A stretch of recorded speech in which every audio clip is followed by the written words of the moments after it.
the lead. Long, Looney tip, no. Looney, yes! Looney, yes! The Warriors win it! And your joy is full. Bonjour à tous, vous êtes bien de retour sur Splashpod, ça faisait un petit moment qu'on s'était pas vu et on est très heureux de vous retourner la Dub Nation pour ce 8e épisode dont le programme est plutôt chargé. On va évoquer les dossiers les plus chauds, à savoir la trade deadline, le nouveau 5 majeur, l'explosion de Kuminga ou bien encore le retour fantastique de Draymond Green, mais aussi un hommage à Dejan Milojevic ou bien encore le All-Star Game et le voyage à San Francisco de quelques membres de l'équipe. Pour vous servir, c'est toujours Quentin, votre MC, et aujourd'hui, j'ai le droit à un Big Four pour m'accompagner. En premier, Martin, comment tu vas ? Écoute, ça va. Bon, un peu compliqué en digestion du Super Bowl, mais les Warriors sont en train de remonter un peu, donc ça va. On est confiant. Ouais, plutôt compliqué pour les Niners par rapport aux Swifties, on est d'accord. On a aussi Joe qui est parmi nous, tu vas bien ? Bah ça va, tranquille. Comme Martin, un peu compliqué. Ils m'ont initié à leur petit sport. Je me suis régalé une mi-temps et puis difficile réveil après, hein, mais voilà quoi. Est-ce que tu as commencé à réviser ton anglais pour San Francisco ? Mon quoi ? Va falloir interagir, tu sais, hein. C'est pas grave, je compte sur Martin, Adrien, Nico pour faire mon traducteur. Tu sais, comme je suis une star, ils feront ça pour moi quoi. Ça marche. Mathilde et les nôtres aussi, comment ça va ? Bah ça va, écoute, les Warriors vont mieux, donc nous aussi, même si je suis bien malade, ça va, on est là quand même. Mais ouais, t'es un peu notre Kevin Looney, t'as loupé aucun épisode, non ? Bah oui, je devais pas faire le dernier, et au final, l'épisode s'est pas fait tout court, donc... Incroyable, les 82 matchs de régulière. Et enfin, je suis ravi d'avoir Thomas qui enchaîne un deuxième épisode, comment tu vas ? Écoute, ça va bien. Là, je suis au fond de mon siège avec la ceinture de sécurité bien attachée et parce que c'est un petit peu quand même les montagnes russes cette saison, donc voilà, prêt à affronter cet épisode. Et on va évoquer tous les hauts et les bas. Nickel, parfait. Bon, maintenant que l'effectif du jour est dévoilé, place aux espoirs récents du côté de la Bay Area. Splashpod saison 1, épisode 8, let's go. The love, the appreciation, because when you think about it, from Stockton to the state's capital, from the East Bay to Monterey, from Marin County to San Jose, the city by the bay and the town, it's all Warriors ground, it's all Dub Nation. Pour commencer cet épisode, on voulait tout d'abord vous préciser pourquoi Splashpod avait été calme pendant 2 mois. Pour tout vous dire, on avait prévu un enregistrement il y a 1 mois de ça, le 16 janvier, le soir où notre assistant coach Dejan Milojevic a été frappé d'un malaise cardiaque lors d'un repas avec l'équipe à Salt Lake City.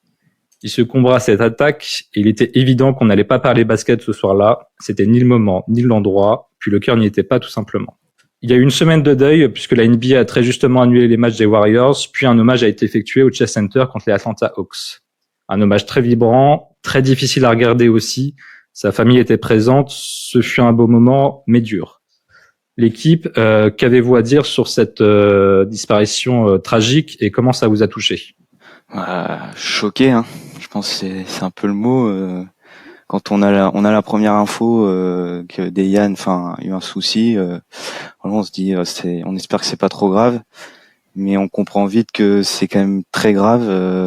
Et au final, on a les infos dans la soirée et on avait déjà appris que le match était reporté, donc c'est pour ça qu'on savait que c'était déjà très grave. Et après on a eu les infos officielles qui sont arrivées derrière. Et ouais, ça fait, même si nous on est loin et on suit l'équipe juste en tant que supporter, ça nous fait quand même un petit coup parce qu'on imagine ce que l'équipe a traversé et surtout la manière dont ça s'est passé, quoi. Ouais, oui, perso c'est ça qui m'a plus choqué qu'autre chose, c'est le côté le contexte était tellement particulier, l'équipe qui décide de manger ensemble au resto, etc. Et ils ont vécu la scène en direct, ça a dû être extrêmement dur et des images qui sont pas prêtes d'oublier. Donc, ouais, on a tous une grosse pensée pour l'équipe à ce moment-là. En vrai, c'était un visage familier qu'on avait l'habitude de croiser plusieurs fois par semaine depuis 3 saisons de maintenant. C'est un peu bête de dire ça, mais c'est comme si une part de nous du quotidien qui s'en va. Et comme tu dis, enfin le contexte, enfin c'est terrible en fait. Donc pour les joueurs qui ont assisté au moment où c'est écroulé et puis l'ont accompagné dans ces dernières heures à l'hôpital, enfin c'est horrible. Pour lui rendre hommage de la manière la moins triste possible, j'ai préparé un petit quiz pour mieux connaître l'entraîneur mais aussi le joueur qui était Dejan Milojevic. Donc on rappelle, il était serbe, natif de Belgrade. Est-ce que vous pouvez me dire son poste quand il était joueur? Pivot. Ouais, c'était plutôt un pivot sous-dimensionné. Mais on disait que lui, c'était même pas forcément un 4 ou un 5, mais un 6, dans le sens où il pouvait rosser n'importe quel adversaire avec son haut-sol et sa physicalité. Donc, pour l'anecdote. Il était comparé à un joueur américain des années 90. Est-ce que vous pouvez me dire lequel? Michael Jordan. Ça colle pas trop hein, avec ce que tu viens de dire. Mais Ça peut. Dans la description, ça pourrait ressembler à Barclay. Ah, pas con. c'était Barclay. Ah, bien joué. Joli. Ah, c'est pas con, ouais. Ouais. Pas con, ouais. Non, parce qu'apparemment, il avait un footwork sympa et un jeu au poste dévastateur. Il a remporté plusieurs trophées de MVP et de champion Serbie, puis ensuite il s'est reconverti en tant que head coach au Mega Belgrade. Avant sa nomination en 2012, le club a envoyé un seul joueur dans son histoire à la draft NBA. Il restera 8 ans à la tête du club serbe. Et est-ce que vous pouvez me dire, durant ce laps de temps, combien de joueurs du Mega sont draftés dans la Grande Ligue?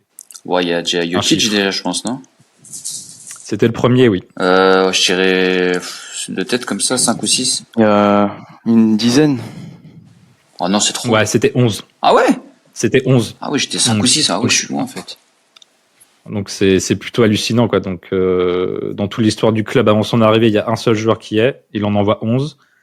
Le premier, comme tu l'as dit, c'était un certain 41e tour de draft, Nikola Jokic, pardon. Ouais, c'est un petit joueur Plutôt lui. pas mal. J'ai entendu parler un petit peu vite fait. Il est pas trop mal dans son domaine, je trouve. Et il va drafter un Français, est-ce que vous pouvez le citer?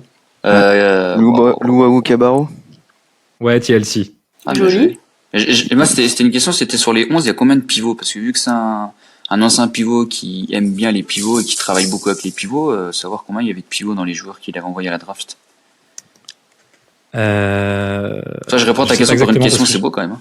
Ouais, mais j'ai pas la liste en tête. Je sais qu'il y avait Misic, TLC, Jokic, Konchar, je crois. Zubac. Bonne question. Mais en tout cas, tu fais la transition parfaite parce que bon, il arrive en 2021 chez les Warriors en tant qu'assistant spécialiste chez les Bigs et ça coïncide avec l'explosion de Kevin Looney. Le pivot s'imposera comme l'un des meilleurs rebondeurs et poseurs d'écran de la ligue. Et pour donner une idée de sa progression, au lieu de prendre la stat brute de rebond attrapé par un match, moi je préfère perso le pourcentage de rebond lorsqu'il est sur le parquet. Alors lors de la saison précédente, à l'arrivée de Dejan, Looney est le 82e de la ligue au pourcentage. Est-ce que vous savez quelle est sa place en 2021-2022, l'année du titre? Je sais pas. 4e. Non, les top 10. Ah ouais? Pourtant, Donc, au début, en gros, il passe au début, il y a pas beaucoup de rebonds, c'est surtout sur la fin qu'il a explosé, je trouve. Il passe 9e de la ligue en pourcentage de rebond lorsqu'il est sur le parquet. Et la saison précédente, il a 14,8% de rebonds captés. Et là, il passe à 18,8%.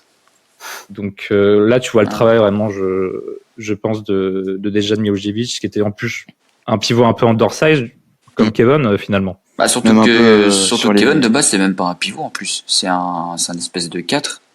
Ouais. Au tout début. Donc il a réussi à... Non, mais parce qu'il faut quand même se rappeler qu'en 2019, Kerr, il l'a envoyé sur James Harden, quoi, quand même.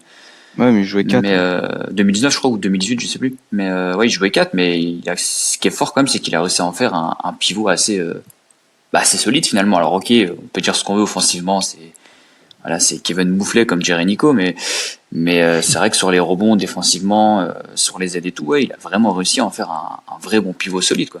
Tu disais qu'il était undersized et en plus il saute pas quoi, donc arriver à choper des rebonds sans vraiment Il est pâteau, en sauter, plus, c'est un c'est vrai l'impression talent. qu'il est- Ouais, carrément.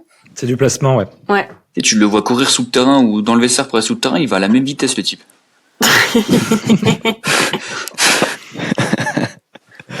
Donc voilà pour ce petit quiz et résumé de la carrière de Dejan Milojevic. C'est tout le monde du basket qui le pleure, donc de San Francisco à la Serbie. Donc on pense très fort à sa famille. Maintenant, direction le terrain. Lors du dernier Splash Pod, j'avais demandé si notre bilan, qui était de 8 victoires pour 10 défaites, serait meilleur lors du prochain épisode.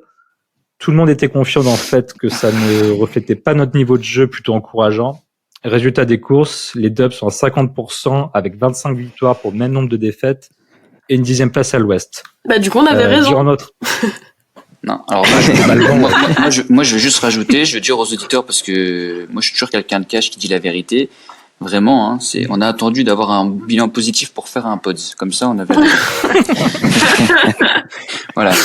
C'est vrai qu'on enregistre le lendemain presque, on est revenu à 50% puisqu'on enregistre le lundi 12 février, 2 jours après la victoire à Phoenix. Ouais, parce que c'était prévu qu'on fasse quand on revenait à 50%, c'est ce que je dis. Bon, du coup, durant notre absence, on peut résumer les 2 mois des Warriors en gros en 2 moments. D'abord, il y a la deuxième suspension de Draymond Green qui va s'accompagner de line-up différentes et d'expérimentation et d'une gestion de fin de match calamiteuse. Hein. On va plus compter les défaites crève-cœur de 1 point, 3 points. C'est le record cette saison. Ouais. On a vu une fatigue mentale, une perte d'envie et de confiance qui va s'illustrer dans une semaine de janvier, je sais plus laquelle, mais par 2 blowouts et surtout la défaite honteuse contre l'équipe Z des Grizzlies. Ouais. C'était le retour de Draymond en plus ce match-là. Oui, c'est ça. C'était le premier match de Draymond après sa suspension. Ah ouais, je crois qu'il était pas là. Non, il est revenu ce match-là. Non, il était en sortie de banc. Ouais, sorti de banc. Ouais. Ah oui, bien vu. Et un deuxième temps dans le reste de la saison avec une dynamique beaucoup plus positive qui coïncide avec le retour très sérieux de Draymond Green et un nouveau 5 majeur qui a mis du temps à être mis en place, mais qui fait très vite ses preuves. Curry, Klay Thompson et nouveau fond de courte, Wiggins, Kuminga et Dre en poste 5. L'épisode annulé d'il y a un mois, on l'avait intitulé Tempête dans la baie. Comment vous expliquez ce revirement de situation, qu'on est désormais espoir, quels sont les facteurs de cette dynamique? Le changement de 5 déjà, parce que ça change pas mal de choses dans notre style de jeu. D'avoir un front de courte où on peut vraiment switcher sur tout. On a plus de spacing aussi. Et puis d'avoir un Wiggins qui revient à un niveau correct, déjà ça rééquilibre pas mal de choses, quoi. Wiggins, c'est nos... Pardon, vas-y Thomas. Je t'en prie, vas-y.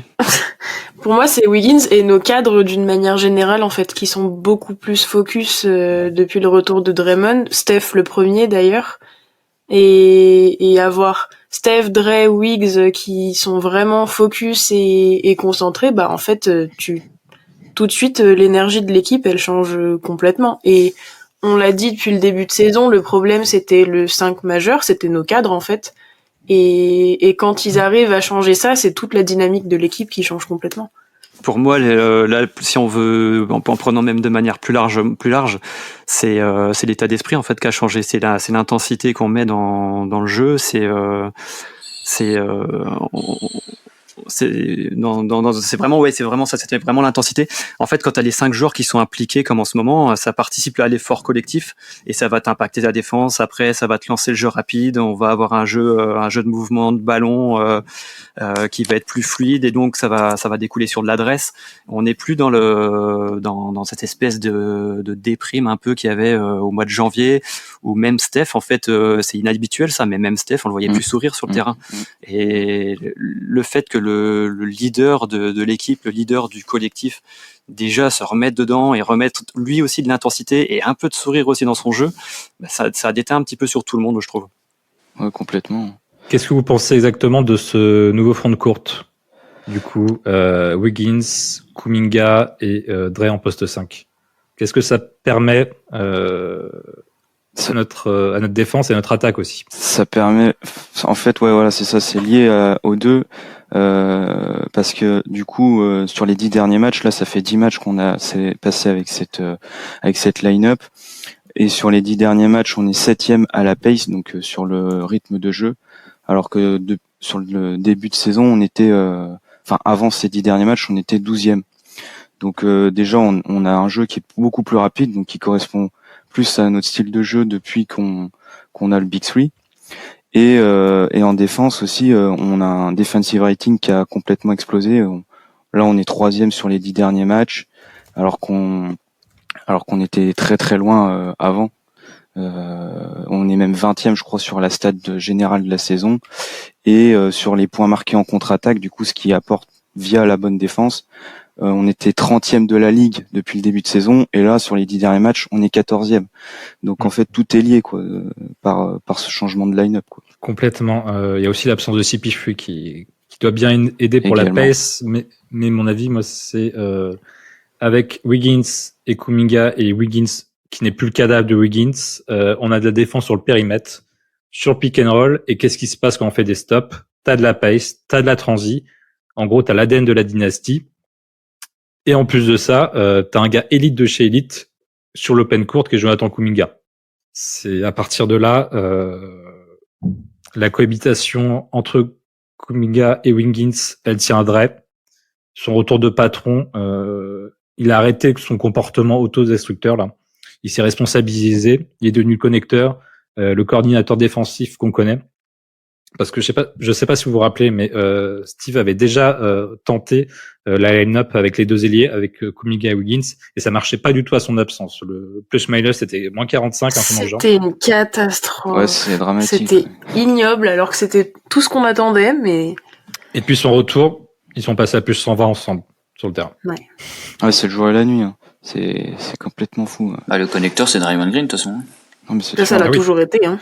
C'est malheureux, mais Draymond, et c'est même chiant parce que ça veut dire qu'on peut pas s'en passer et même si voilà, il reste propre mentalement comme il l'est depuis son retour, qui fait plus de vagues, plus rien, c'est quand même assez handicapant de se dire que on a encore besoin de lui absolument. C'est-à-dire qu'on n'a pas encore trouvé ce joueur qui est capable de prendre la relève de Draymond, comme on n'a toujours pas pour Steph Curry.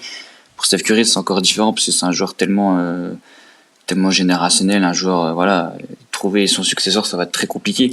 Mais pour Draymond Green, c'est compliqué de se dire que on peut pas faire sans lui, et de le revoir à ce niveau. Fin de compte, ça montre à quel point on a repris du poil de la bête, comme pour l'équipe, comme pour Steph Curry déjà aussi, et c'est bénéf en tout cas. C'est sûr que c'est pas le même Steph avec ou sans Draymond, hein. Ouais, après je pense que Steph aussi, il a vu qu'il y avait pas Draymond. Je veux dire, les paires de balles à la con, c'est pas parce que Draymond il est pas là, hein. Je pense aussi parce qu'il était pas focus, et je pense que sans Draymond, il s'est dit c'est mon avis. Après, je pense pas que ça soit ça, mais il a dû se dire je joue à l'arrache, quoi. Mais c'est un peu l'âme de l'équipe, hein, Draymond. Donc tu sens tout de suite le vide, que ce soit dans le vestiaire ou même sur les temps morts, quoi. Et t'as toujours une présence sur le terrain qui est là pour haranguer un peu l'équipe, c'est ton energizer. Voilà, c'est ça. Et après, sans Draymond, on n'a pas été si horrible que ça par moment, parce que quand il est suspendu, défensivement, défensivement. On est 29e équipe défensive durant son absence. Il y a que les Pistons qui font pire. Ouais, non, eux ici, si tu les regardes Pistons de Kylian Hens qui a été cuté récément. Ouais, mais après que tu peux réaliser qu'à ce moment-là, t'avais pas Draymond, t'avais un Andrew Wiggins qui était, c'était un cadavre. T'avais Chris Paul qui jouait dans le backcourt titulaire avec Steph Curry, même si Chris Paul, ça a quand même été un très bon défenseur dans sa carrière, c'est plus du tout le même.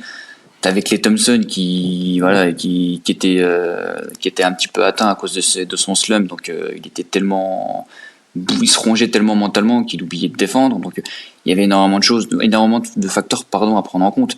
Je pense que Draymond Green, son retour, malgré tout, il a dû parler un peu dans le vestiaire, il a dû donner de la voix, il a dû requinquer un peu tout le monde, et puis c'est reparti, quoi. Alors moi je vais mettre un petit bémol quand même à tout ça, c'est vas-y, c'est toujours toi qui vas taper sur Draymond Green. Vas-y. J'ai juste annoncé un petit bémol, je vais pas lui taper dessus.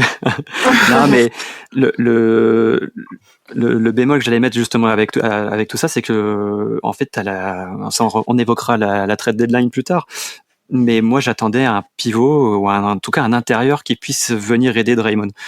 Ça fait 5 ans qu'on l'attend, là. Ouais, sauf que là, ça fait 5 ans que Draymond, il prend de l'âge aussi. Et ce qui me fait peur, c'est qu'on est tellement dépendant, en fait, de son bon niveau. là, il vient de faire du frais là avec la suspension. Il vient de se reposer et physiquement et mentalement. Donc là, il arrive, il est fringant. Moi, j'ai peur, c'est qu'il s'essouffle et qu'à un moment donné, quand il commence à fatiguer, c'est à ce moment-là qu'il commence à perdre en lucidité et offensive et défensive. Et on sait qu'un Draymond moins bon va nous rendre aussi moins bon. On a clairement raté un virage à ce niveau-là. C'est qu'on est vraiment dépendant de lui. Steph est dépendant de lui.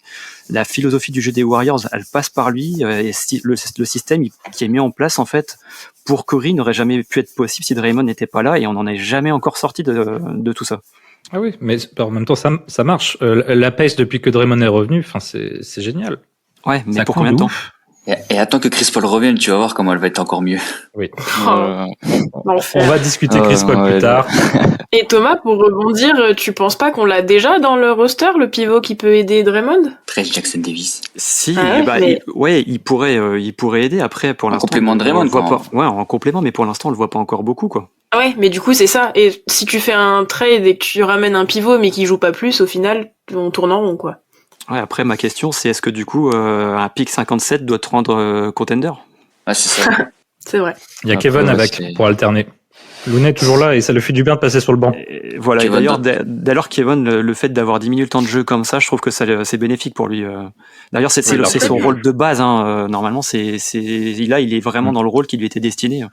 Ouais, mais ton front de cours, Draymond Looney, faut se mouiller la nuque, hein. Non, mais en remplaçant. les deux ensemble, tu peux pas. Ça, de toute façon, tu peux. Ah oui, plus, mais ouais, mais je veux dire, le problème c'est que lui dire Looney sans Draymond, c'est compliqué, hein. Enfin, moi, j'adore Ouais. Looney, mais franchement, c'est compliqué, hein. Les derniers matchs, il joue sans Draymond. Hein. Ouais, mais il a qui à côté? Bah, on joue avec 4 arrières ou genre 3 arrières plus Klay Oui, Thompson il a qui joue dit 4. Vincenzo à côté.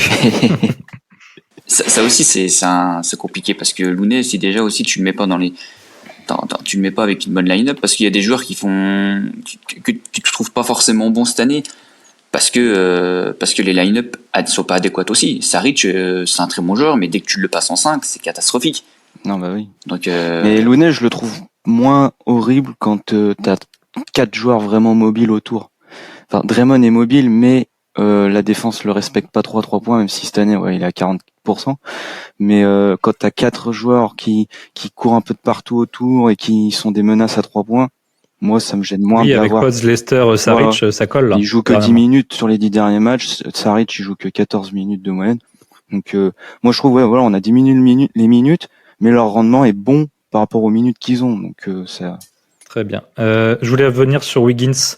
Il a été dans les rumeurs de la trade deadline depuis 2 mois parce que, enfin, il heurtait l'équipe de manière incroyable. Hein. Il avait moins 14 de net rating en moyenne il y a encore un mois. Là, il est en train de faire sa résurrection aux côtés de Draymond et Kuminga dans cette nouvelle line-up. Qu'est-ce que vous pensez de Andrew? On peut y croire là au Andrew de 2002 là, ce retour, ça? De 2002? 2022, pardon. 2022, Non, moi, c'est- je pense pas. Pas à ce point. Moi, je pense que 2022, c'était une anomalie pour lui. Comme Draymond qui shoot à 46% toute une saison à 3 points, c'est une anomalie. C'est une anomalie qui nous a été bénéfique, mais alors je dis pas qu'il peut pas retrouver un semblant de niveau, hein, c'est pas ce que je dis, mais retrouver le même niveau, ça va être très compliqué avec tout ce qu'il a vécu. Je pense que mentalement, il doit encore Après, il doit encore se passer des choses dans sa tête, mais là le Wiggins qu'on a, oui, si ça reste comme ça jusqu'à la fin de saison, c'est très bien. Après, tu parles du Wiggins 2022, mais après dans la production offensive, ouais, je rejoins Joe. Enfin, on retrouvera pas le Wiggins qui a 18 points et qui des fois nous sort des Il est à 20 points depuis 10 matchs. Hein. 20 points. 20 points depuis 10 matchs. J'avais vu 14, mais peut-être que je me trompe. Mais c'est sûr que les pourcentages sont meilleurs. Après, moi, c'est surtout la défense qui m'importe le plus. Si voilà, les derniers matchs, ouais, il défend le porteur de balle adverse et le meilleur attaquant adverse, et il fait son boulot. Et tant qu'il fera ce boulot-là, et c'était ça le problème du début de saison, c'est que t'as un slump offensif, ça arrive, mais en fait en défense ça suivait pas, et du coup c'est pour ça qu'on a galéré pendant des matchs et des matchs. Et depuis qu'il retrouve son niveau, ben tout est bénef, surtout que Joku assure du 20 points par match derrière, donc il y a pas de souci.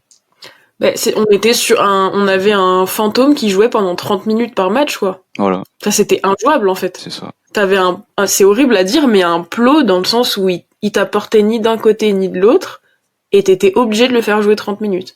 Ça obligé, je sais Ouais, pas et- s'il était obligé de le faire, mais en tout cas, c'est ce qui s'est passé. Après, moi, je vois qu'une chose par rapport à Andrew, et ça, c'est pas normal et c'est pas professionnel, mais la seule explication que je trouve à ça, c'est qu'il est arrivé hors de forme. En fait, il est arrivé en début de saison sans réelles conditions athlétiques ni physiques. Je vois que ça. Et là, la saison est en route là, mais il a fallu quand même 50 matchs pour qu'il se mette dedans. Mais Après, apparemment, ça a mais été là, on est en train démenti, de- ça. Hein. Ça a été démenti, ouais. J'ai vu ça. Parce je que suis d'accord avec je vous. l'avais dit, mais on m'avait dit que c'était démenti apparemment. C'est Ken Rando, Ouais. je crois qu'il avait balancé cette Après, fausse rumeur de... après, tu peux dire ce que tu veux, hein, mais enfin, moi, ce que je voyais sur le terrain, c'est quand même quelqu'un qui était pas en forme, quoi. Ah oui, bah Mais- après, mais même je d'un pense que point de vue je pense que athlétique, sa hein, blessure, sa blessure au côte, je pense elle s'est peut-être mal soignée aussi. Hein. Ah, c'est sûr que ça a impacté. Oui, ça peut prendre du temps. Kevin Looney avait eu la même et il avait traîné ça pendant 3 mois, il a raconté. 3-4 mois. Ah, en tout cas, là, si maintenant il est revenu à un bon niveau physique, que sa blessure est derrière lui, moi j'ai envie de dire, je vois pas pourquoi il retrouverait pas son niveau de 2022. Hein. Ah oui, oui. Il y a- Moi, je parle pas d'être le deuxième meilleur joueur des finales 2022. Là, je parle de la saison régulière de Andrew Wiggins à 18 points et de la défense étouffante. De toute façon, on a eu des flashs. Hein. Le match contre Philly, là, il s'occupe de Tyrese Maxey. Il fait des contests. Moi, c'est exactement le Wiggins que j'ai vu en 2022. Là, c'était étouffant. Ah, défensivement, oui. Moi, je pense que défensivement, ça a toujours été, dans toute sa carrière, ça a toujours été un très bon défenseur. Mais il n'était pas là en début de saison. Là, il est revenu. Là, il fait des contests et il navigue dans les écrans. Là, il est revenu à fond. Là. Bien sûr. Après, offensivement, la saison régulière de l'année du titre, si je me trompe pas, il est à plus de 40% à 3 points. C'était la première fois de sa carrière qu'il était à 40%. Non, il a jamais fait notamment, mais il était tout près. Il était à 38-39%. C'était un de ses objectifs, notamment en début de saison. C'était. Mais il était tout près, oui. Mais On a moi besoin, aujourd'hui. Oui, c'est ça. Après, moi, ce que je donne à Wiggins aujourd'hui, c'est que si Kuminga continue sur cette lancée qui devient officiellement, je mets entre guillemets parce que bon, il y a pas, voilà, officiellement le deuxième meilleur scoreur d'équipe, il faut qu'un mec comme Klay Thompson et un mec comme Andrew Wiggins soient capables de mettre au moins leurs 15 points et possiblement de prendre feu le jour où Steph a un slump et où Joku est très bien défendu et qu'il faut un mec capable de scorer. Voilà, ça c'est là où on doit retrouver Andrew Wiggins et Klay Thompson, c'est dans ce rôle-là. Et surtout défensivement évidemment, parce que c'est derrière Draymond, c'est ton meilleur défenseur, Andrew Wiggins. Et justement, ils ont changé le gameplay sur Andrew. Depuis le nouveau front de courte, là, il touche beaucoup moins il fait beaucoup moins de drills, pardon. J'ai l'impression que le staff a limité son nombre de dribbles par possession à cause de son handle. Si Andrew dribble trop, il se fait souvent intercepter, il perd la balle et ça vise plutôt l'efficacité. On voit plus de post-up, on voit plus de backscreen de Clay ou de Steph pour lui libérer la raquette. Faut évoluer et en plus avec Koum, il y a l'alternance. Donc je pense qu'on peut être positif là-dessus sur Rondo. Voilà. Bah, après, il pouvait pas partir de plus bas en même temps. Non, mais c'est ça. Ah oui, Hein. non, c'était... Et je pense que dès les premiers matchs, on se disait ça c'est le faux Andrew Wiggins, mais il va revenir. Et puis au bout d'un moment, on s'est mis à douter quand même parce que c'était long. Mais ça y est, on y est. C'est un peu le bilan de notre saison au final, hein, quand tu regardes. Hein. Oui, c'est vrai. C'est un Il Andrew est à Wiggins l'image de notre saison. ouais, c'est ça, un Andrew Wiggins qui est pas à son niveau mais qui s'en sait revenir, un Klay Thompson qui est pas à son niveau et qui s'en sait revenir, un Draymond Green qui passe son temps à faire du MMA et pas à jouer au basket, un Steve Kerr qui par moment préfère faire je sais pas quoi que de coacher. Enfin bref, c'est tous des petits détails qui font qu'aujourd'hui t'es à peine à 50% quoi, alors que t'as un effectif. Je dis pas que t'es censé finir top 4, mais tu peux flirter entre top 8, top 6 quoi, avec ton effectif. Ensuite, il y a quand même un mec qui nous a porté depuis un mois et que c'est pas forcément Steph, c'est Kuminga et je vais aller sur Bathilde forcément. Hey. Comment tu vois son explosion là, qui est vraiment, ça y est là, on y est dans la 3e année là où ça explose. C'est ce que j'avais annoncé, hein. C'est-à-dire que non mais c'est vrai. J'ai été hyper hype et c'était ma hot take aussi d'ailleurs, qu'il fasse une grosse explosion cette année. ça a pris un peu de temps et c'est normal et il est encore en progression, mais ouais, on y est et on est sur un échantillon assez gros pour se dire que c'est pas juste passager et un flash, on est sur il a compris des choses, il a changé de mentalité aussi. Je pense il y a eu une discussion avec son coach qui a beaucoup aidé et il prend beaucoup de plaisir. Enfin là même dans ses choix et au niveau de ses passes, des moments tu te rends compte que il est plus focus que sur le scoring et se dire si je mets pas de panier, je vais retourner sur le banc et je vais jamais revoir le terrain. Là, il est en mode il joue dans le sens du jeu et son lob l'autre jour, je sais plus pour qui c'était d'ailleurs, ou derrière sa petite réaction où il danse sur le terrain, bah là on a un JK qui est dans le sens du jeu, qui prend du plaisir et je pense que ça va nous tirer vers le haut, mais de fou. Complètement d'accord. Thomas, tu la vois où sa progression à Kuminga? Alors déjà, moi je vois son manque de temps de jeu qui avait été d'ailleurs largement critiqué. Kerr avait été largement critiqué pour ne pas le faire jouer. Il faut pas oublier que Kerr c'est quelqu'un qui a toujours coaché avec où c'est le collectif qui passe avant tout.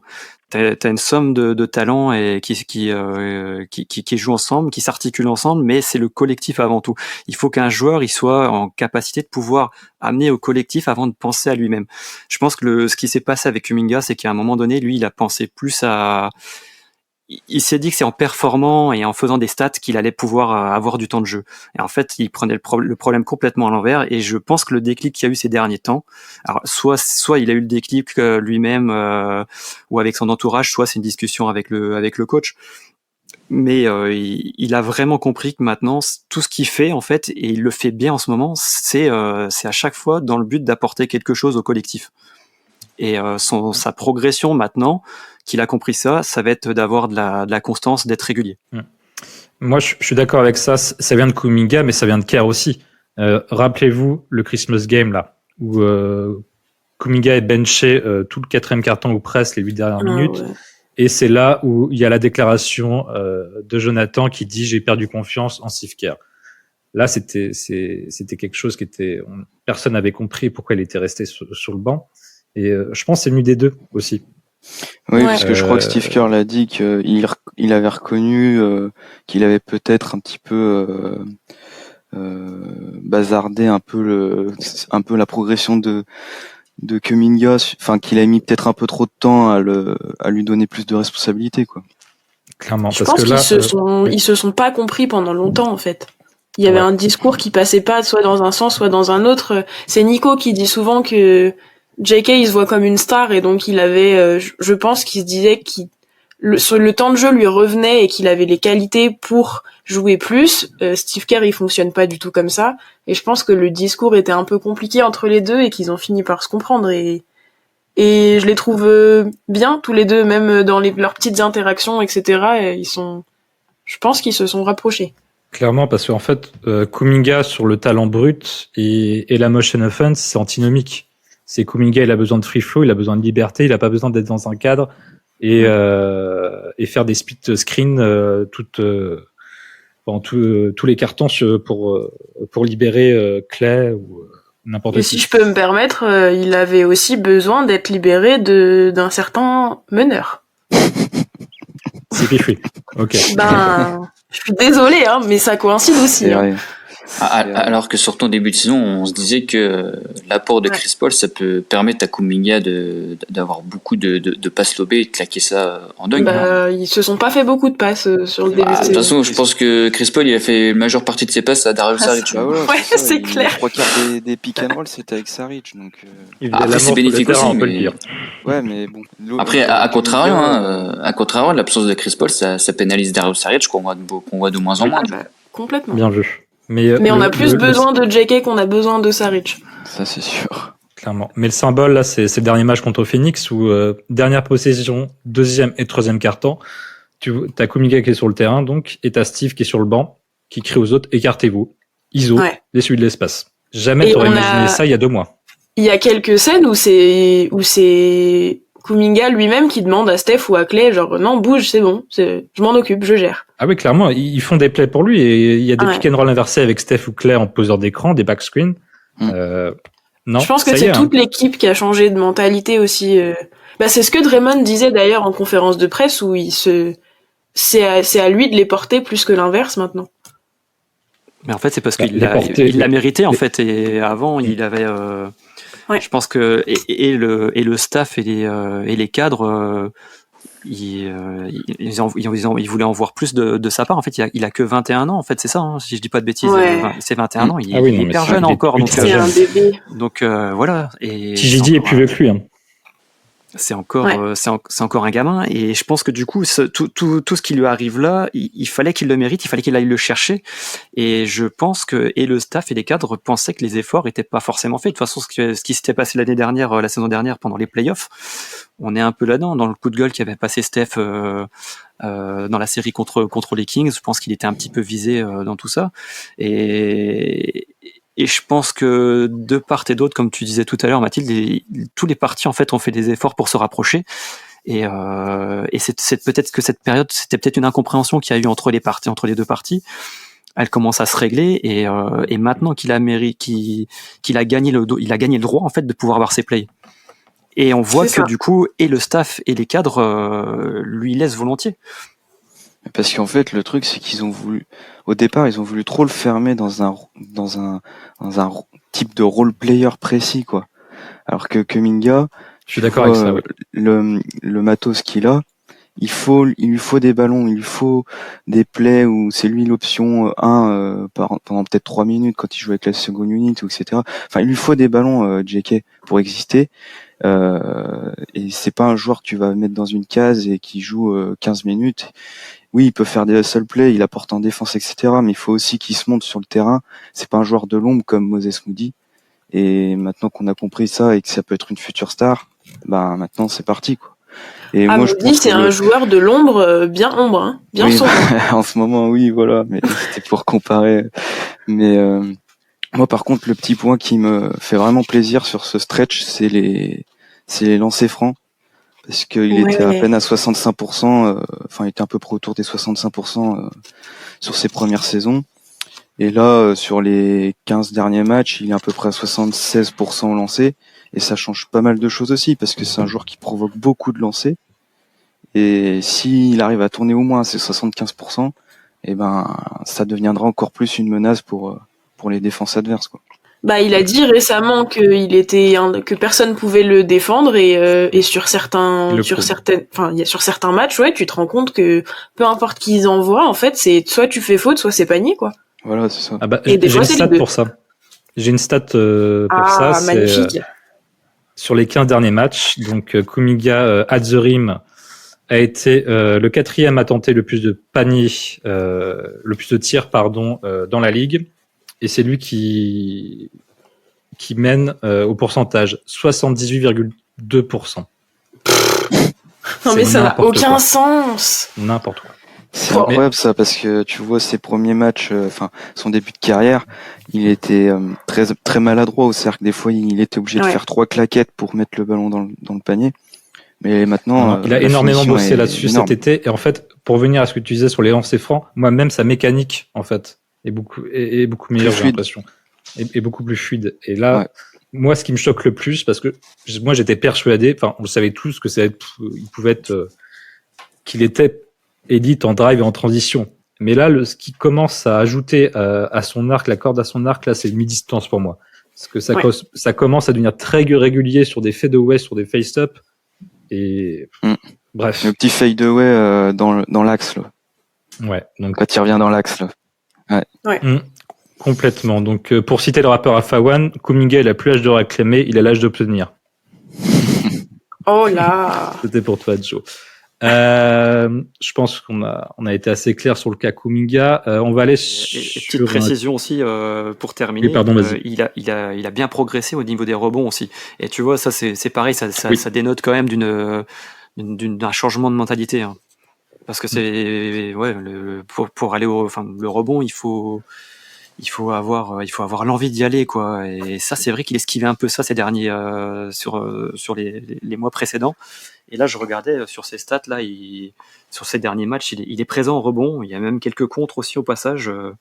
C'est tous des aspects du jeu sur lesquels il a progressé. Il a Même- des contres highlights, hein, d'ailleurs. En plus, ouais, c'est une machine à highlight. Hein. Waouh. Comme KD, Oui, c'est vrai. qu'il a contré récemment à Phoenix. Ouais. C'est pour ça que je dis ça. Et on Mais pourrait oui, même et noter le rebond, c'est contagieux. Hein. C'est toute l'équipe, j'ai l'impression. Après, forcément, il prend plus de rebonds parce qu'il joue plus aussi. Hein. Oui, c'est vrai. Oui, Ouais, c'est mais les tu devants, le ça. vois quand même aller vraiment Mais- au ah, mais contact. tout à Alors fait. qu'avant, il évitait un peu quand même. Tu voyais c'était pas son kiff quoi d'aller au rebond. Alors que là, il y va quoi. Et Il va plus au contact tout court, en fait. Même quand il attaque,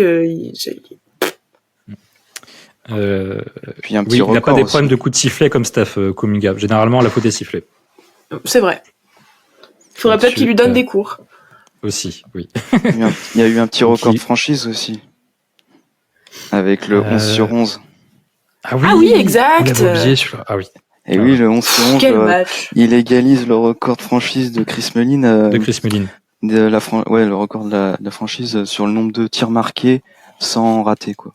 Donc, ouais, c'était exceptionnel, ça aussi. C'était pour le premier match au retour après la semaine d'absence, suite au décès Oui, d'Eyan. Contre les Hawks. Et ça, c'est Bon, bah. ça, c'est typiquement de ce qu'on attend de lui. Là, le 11 sur 11, il y a un seul 3 points dedans. Oui, il en C'est prend ça. même pas. Et s'il en prend un, il le met dedans. Je sais pas, j'ai les stats sous les yeux. Alors peut-être que je me trompe, peut-être ça peut m'arriver, mais à coup pas. Mais en tout cas, c'est ce Kuminga là qu'on veut et c'est ce qui manque, c'est la variété qui manque au jeu des Warriors, c'est-à-dire qu'on est réputé pour être une équipe qui shoot à 3 points. On s'est fait comme ça, on a gagné comme ça. Et les équipes nous attendent, mais je pense qu'avoir un mec comme Kuminga qui va chercher des points à l'intérieur, qui va chercher beaucoup de fautes, ça peut être une alternative. Et c'est aussi là-dessus que Kuminga a progressé, a changé, c'est que il arrête de s'entêter à prendre des shoots casquettes à 3 points, des trucs qui en fin de compte ne sont pas lui. Et je pense aussi que Steve Kerr sur les 2 dernières saisons a voulu faire de Kuminga un shooter, enfin en tout cas un mec capable de shooter. Mais je pense qu'en fait c'est peine perdue et il y a eu beaucoup d'incompréhension là-dessus, c'est-à-dire que Kuminga voulait jouer, faire son jeu. Steve Kerr a peut-être potentiellement voulu le faire de lui un mec capable de shooter et en fin de compte on a perdu 2 ans de progression alors que il fallait tout simplement le laisser jouer comme ça s'est fait maintenant quoi. Et on le Il voit restait maintenant, beaucoup le de mec. trop, oui. Ouais, Entre c'est ça. C'était un mec qui restait toujours à l'extérieur, qui prenait des 3 points. Alors peut-être qu'il s'y est fait aussi, peut-être. Hein. Il a peut-être voulu se croire qu'il était shooter, mais on a bien vu que ça marchait pas. Et bah là, le mec, il est en train de défoncer les arceaux et ça met du 20 points par match, quoi. Donc c'est ce joueur-là qu'on a besoin. Très Bon, bien. ma Je hot pense take, qu'on- elle va tenir ou pas, les gars? Bah, Alors, t'avais dit, elle sera fausse. t'avais dit quoi, troisième? Je l'avais dit 3ème, mais il y a moyen qu'il finisse Troisième meilleur 2ème. scoreur. Bah voilà. Oui, mais non, mais Non, Non, pas non, encore. toujours 3. non, Clay est encore devant. Ouais. Ouais, Clay à 17. J'ai pas été assez ambitieuse alors que vous aviez dit que c'était fou. Bah, justement, je vais vous demander comment vous positionnez sur Luka Clay, parce qu'il a été Yes. notamment benché récemment en fin de match. Il a exprimé son mal-être et du côté de la commu, ça fait un peu parler. Il y a Wash Dash 2 qui nous demande pourquoi Steve Kerr force avec les limites de Clay, alors qu'au contraire, il y a Ponce 75 qui nous sollicite pour savoir s'il peut repasser la part des 20 points par match. Alors, comment on se situe avec Klay Thompson? Bah, c'est Klay Thompson, quoi. Il n'y a pas vraiment d'explication. Il nous a prouvé par le passé que c'était un joueur qui ne doutait jamais, qui même après enchaîner des matchs à 15% à 3 points, il pouvait ressortir, revenir et te lâcher un 75% à 3 points en t'en mettant 9. Donc, en fait, c'est un shooter, quoi. Je veux dire, après, ce qui est plus problématique comparé aux autres années, c'est que mentalement, ça a l'air d'être très très profond chez lui, là, je pense. Et il a l'air d'être bien touché. Je pense qu'il est aussi en période de transition. C'est sa dernière année de contrat. Il voit les jeunes qui arrivent. Donc voilà, c'est peut-être un peu plus compliqué pour lui. Donc, mais oui, il est tout à fait capable d'en remettre 20 points par match. Là-dessus, il n'y a pas de souci.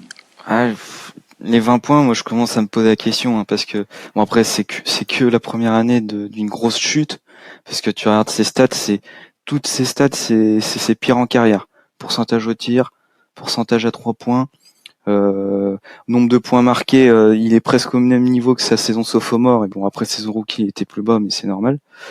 Mais voilà, on le voit qu'il y a la chute. Après, le 37% à 3 points, je suis d'accord, il va augmenter. Enfin, c'est juste que il a traversé des gros slumps. Là, il va peut-être se modeler dans un rôle peut-être un petit peu plus en retrait, où c'est moins l'option 2 offensive de l'équipe, puisqu'il y a l'émergence de Kuminga. Mais bon, après, je m'inquiète pas pour le niveau de Clay. Il faut juste que voilà, il force un peu moins et que il laisse le jeu venir à lui, quoi. Ouais, il a déjà réduit son nombre de tirs. Hein. L'année dernière, Oui. on est sur 18 tirs, là on est à 14. Ouais. C'est déjà ajusté. Mais voilà, j'ai en tête le match à Atlanta, qui est un peu le point d'exergue de on va dire de sa saison un peu compliquée. C'est voilà, on était un peu devant de 5-10 points et il joue avec la second unit, on a à peu près le momentum et il va prendre 3-4 shoots de suite, dont un où il le reprend tout de suite en transition, où il force complètement. Voilà, c'est un peu dans ces choses-là où il faut qu'il arrive à faire la part des choses et à se dire bah non, en fait, je laisse le jeu venir à moi et je prends ce que j'ai, quoi. Ouais, mais tu vois, typiquement ce match, en fait, pour moi, c'est les pourcentages sont up and down. Mais par exemple, parce que tu cites, là, c'est tu peux en citer un mauvais match où il a forcé. C'est pas le cas de la majorité. Klay Thompson avec la seconde unit, il tire finalement peu, alors que c'est lui le leader offensif. Sa gravité suffit. Il joue très bien les rôles. Globalement, il joue bien en plus avec la seconde unit. Il est bon Ouais. là-dedans. Moi, par exemple, voilà, on tourne juste après le match des Suns. Le match des Suns, il finit à 5 points, mais il y a des shoots qu'il prend, la plupart des shoots qu'il prend, on est OK avec ça. Il prend des tirs ouverts à 3 points, bon, ça tombe pas dedans, et on passe à autre chose. Le seul truc qui me gênait avec Atlanta, c'est qu'en fait, on a l'impression qu'il prenait ça personnellement. C'est que pendant 3-4 minutes, on voyait que lui, quoi. Il prenait que des tirs. Mais ça, c'est le problème de Clay depuis son retour. Moi, c'est ce que je dis, et on s'est assez battus tous ensemble. Enfin, on m'a assez tabassé quand j'ai parlé de Clay Thompson en début de saison et que moi, je trouve que c'est pas ces slumps moi qui me gênent, c'est son body language en fait qui me gêne. J'ai l'impression depuis son retour de blessure et c'est vraiment depuis son retour. Hein, donc c'est pas depuis cette année. C'est qu'il est revenu avec enfin, il a envie de prouver, mais en fait, tu veux prouver quoi? Enfin, je sais pas. Je veux dire, quand tu reviens, t'es 3 fois champion. T'es considéré comme l'un des meilleurs shooters de l'histoire, si ce n'est le deuxième pour certains. T'es multiple All-Star, t'es considéré comme un des meilleurs défenseurs à ton poste. Enfin, t'étais considéré comme un des meilleurs défenseurs à ton poste. Je sais pas ce que tu veux prouver en fait. Et moi, c'est ça en fait qui me dérange, c'est que c'est toutes ces petites phrases en conférence de presse disant qu'il voulait revenir comme All-Star, comme le fait que les sifflets, ça ne l'atteint pas. Enfin, tu vois, c'est tous ces petits trucs. Moi, qui me gêne en fait, c'est slump encore. Voilà, c'est un shooter, donc il en a, c'est logique. Mais c'est le fait de se prendre pour quelqu'un d'autre, alors que soit toi-même, soit le mec qui déconne, qui est là, qui joue son jeu tranquille, qui arrête de forcer ses shoots, et tu reverras, ça va revenir. À un moment donné, c'était revenu cette saison, on l'entendait moins, et il prenait les shoots vraiment comme les siens, quoi. Ses shoots à lui, il a arrêté de forcer, et il est monté à des matchs à 30 points, quoi. Et là, je sais pas, il est reparti dans un délire, je sais pas en fait. C'est ça le problème de Clay cette saison, c'est vraiment mental, quoi. Après, on oublie, mais Clay, il y a un ego quand même, qui est... Certes, il était... et il l'a toujours eu en fait. Alors certes, il était hyper calme, hyper discret, et il faisait son job et il disait rien, pas un mot plus haut que l'autre, mais parce qu'il savait qui il était et il avait besoin il n'avait pas besoin de la valorisation des gens parce qu'il savait qui il était. Là, il pêche un peu plus et en fait, son ego, il en prend un coup, hein. Et c'est humain, c'est normal. Ouais, Moi, j'ai juste envie de lui faire un câlin, hein, perso. C'est surtout il faut se souvenir 2019 là au moment où il se blesse, c'est Clay, enfin c'est une machine, hein, en fait c'était l'émergence d'un très très grand joueur c'est un très grand joueur, mais là il était en train de prendre en 2019 à ce moment-là une dimension que du coup on connaîtra jamais, que lui ne connaîtra jamais, et ça je pense que c'est une frustration mais qui restera marqué à vie. Il va être marqué, ça va le marquer, et je pense que tu vois ce que tu évoquais tout à l'heure, Joe, c'est ça en fait, c'est pas forcément de vas-y kiffe maintenant, je pense qu'il a toujours en tête de se dire putain merde, je suis passé à côté de quelque chose, quoi. Ouais, mais justement pour moi, tu vois, d'ailleurs pour revenir au final 2009, je pense que si on prend le titre, S'il est élu final MVP, c'est pas un scandale. Et ça, c'est un avis perso. Et je pense qu'il y en a beaucoup qui pensent pareil. Mais justement, moi, en fait, tu vois, il y a des signes comme quand il va faire le signe des 4 doigts c'était à Dylan Brooks, hein, je crois. C'est tout à fait légitime de le faire parce que Dylan Brooks c'est une grosse merde, il a raison de le faire. Pardonnez-moi d'être grossier, mais voilà, il l'a cherché, c'est mérité. Mais derrière, tu vois, je sais pas en fait, c'est prouve les choses. Tu vois, quand tu dis que tu veux revenir cette saison et devenir All-Star et que tu vois tes stats actuellement et ce que tu fais sur le terrain, bah je suis désolé, c'est des paroles en l'air, tu vois. Moi j'ai rien contre les personnes qui parlent, tu vois. Moi, j'ai rien contre les personnes qui disent. Steph, il a dit des choses. L'année où on se fait sortir en play-in, il a dit personne ne voudra nous voir la saison prochaine. Beaucoup lui ont ri au nez. En fin de compte, le mec, il est revenu, il a pris le titre et il est devenu final MVP. Tu vois, il a assumé derrière. C'est ça le truc, c'est que quand tu parles, faut assumer. Non, je suis pas d'accord avec ça. Après, il a pas dit je vais être All-Star. Il a dit c'est son objectif. Il a le droit de se fixer des objectifs en fait. Oui, mais justement, pour moi, il se fixe des barres trop hautes maintenant. Ouais. Il devrait même pas se fixer des barres, quoi. Peut-être que c'est en train de changer aussi. Je pense que Klay Thompson, il s'est vu comme le joueur qu'il était avant ses blessures. Mais parce que l'année dernière, il sort ses meilleurs. C'est humain. En fait, le truc, c'est que l'année dernière, il sort une énorme saison. Il est à plus de 303 points. Ouais, il sort des matchs, il sort un 54 pions contre Atlanta, il fait des énormes perfs. Mais il fait les meilleurs mois. C'était quoi? Il fait ses 2 meilleurs mois en carrière, janvier-février. Janvier-février, il fait les 2 meilleurs mois en carrière, ça n'a aucun sens. Du coup, je pense que cette saison-là, il s'est dit, en fait, je suis pas mort, quoi. Enfin, je veux dire, je peux encore être ce joueur à 20 pions, la deuxième option, etc.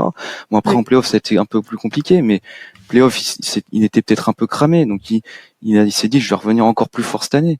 Mais bon, il s'est pris un peu un mur dans la tête, quoi. Après, attention, hein, c'est pas une critique, hein, de dire qu'il se fixe des objectifs trop. Mais c'est juste que quand tu vois que c'est trop, tu te dis bon, finalement, j'ai peut-être un peu abusé.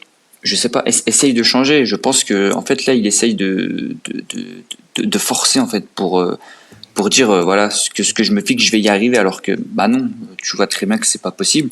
Donc essaye de régresser un peu, de changer un peu ta ligne de mire et d'être le joueur que tu dois être aujourd'hui. Donc le joueur que tu dois être aujourd'hui, c'est un mec capable de mettre entre 15-20 points, de mettre tes shoots ouverts surtout, parce que ces derniers temps les shoots ouverts, on le sait, Steph, c'était pas non plus ça ces dernières années. Les shoots ouverts, c'était un peu les plus compliqués pour lui, mais Klay Thompson, il y a beaucoup de matchs où, comme tu disais Martin, je crois c'est toi, hein, le match d'Atlanta, où j'ai une action en tête où le mec il prend un 3 points, enfin je sais pas, il prend le rebond, je crois, il part, il dribble, il arrive à la ligne 3 points, il shoot alors qu'il peut pénétrer. Non, enfin ça c'est des trucs que tu peux plus faire en fait, tu peux pas faire. Quand t'es Klay Thompson, tu peux pas faire. Il faut être vraiment chaud, quoi. Mais en fait, le truc, c'est que c'est des tirs hors rythme. Mais bon. Après, il a été benché dans des money time. Et je pense que c'est ça qui fait qu'il a changé. À Brooklyn, quand il est interviewé dans le vestiaire, après, il rappelle quand même, il dit, je suis content pour les jeunes. Guy Santos avait fini le match et il dit, c'est un mec de G-League, il finit, c'est énorme, je suis content pour lui. Après, voilà, il est dégoûté de son niveau, mais je pense que ça prend un moment aussi à prendre conscience. Donc, ça se fera peut-être sur il y en a qui n'ont jamais réussi. Hein.